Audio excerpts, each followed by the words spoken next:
The work of England's Alan Bennett, now in his early 80s, remains a cause for thanksgiving. As a young man he was part of the now legendary four-man comedy revue, Beyond the Fringe. His audiobook readings of children's classics, such as The Wind in the Willows and Winnie the Pooh, are revered as classics in their own right.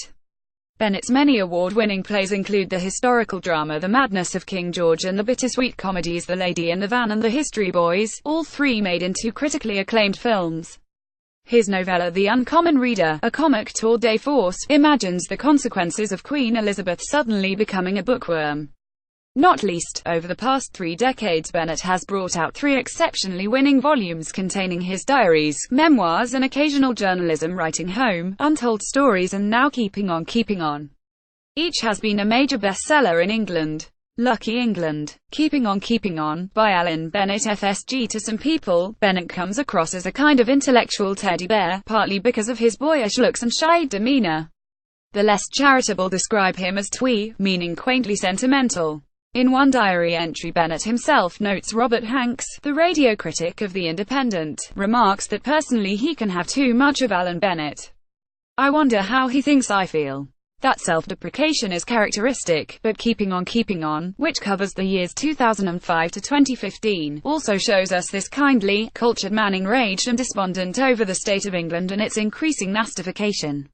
As he notes, revue, one criterion for judging this or any other government is how often it makes one feel ashamed to be English. Having grown up in Leeds, the son of a butcher and the beneficiary of public libraries and state-funded education, Bennett thoroughly despises the Conservative Party, whose leaders have been gutting the nation's social services, kowtowing to the interests of the rich and generally ignoring the poor and non-white. To this ruling elite, in Bennett's view, poverty is simply a moral failing, and he strongly seconds a commentator who reviles the Tories as tribal and ruthless. Nevertheless, the former Labour Prime Minister Tony Blair elicits nearly comparable scorn as a sanctimonious egotist in the pocket of the United States. Bennett's own political views can be roughly summed up as backward-looking radicalism and conservative socialism. At a London farmer's market, he feels repulsed by the middle class hugging themselves in self-congratulation at the perfection of their lives. He deeply mistrusts the police, who are far too trigger-happy, especially toward people with dark skin. Rightly appalled, the diarist angrily protests the government's shuttering of neighborhood libraries, supposedly justified because they aren't needed any longer and, besides, the buildings offer prime retail opportunities. Yet what could be more important than a place where children can read, learn and dream? Closing libraries, Bennett contends, is nothing less than child abuse. When Margaret Thatcher dies and her courtiers genuflect to her one last time in St. Paul's Cathedral, Bennett shows no pity. Remarking on her pompous self-regard, he writes, to have no sense of humor is to be a seriously flawed human being. It's not a minor shortcoming, it shuts you off from humanity. Mrs. Thatcher was a mirthless bully and should have been buried, as once upon a time monarchs used to be, in the depths of the night. That may be shocking, yet the aging Bennett recognizes that no matter what he says or does, I shall be thought to be kindly, cozy and essentially harmless.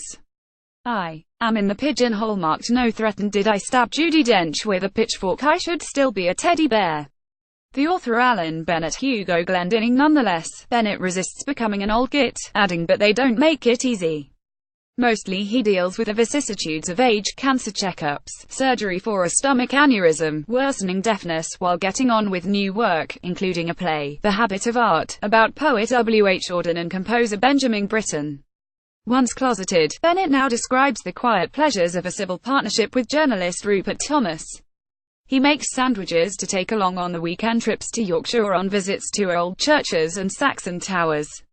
He paints the rooms of their new home in Primrose Hill. Still, there's an increasing sense of the valedictory in these pages. Mentors, colleagues and friends die and Bennett goes to all their funerals.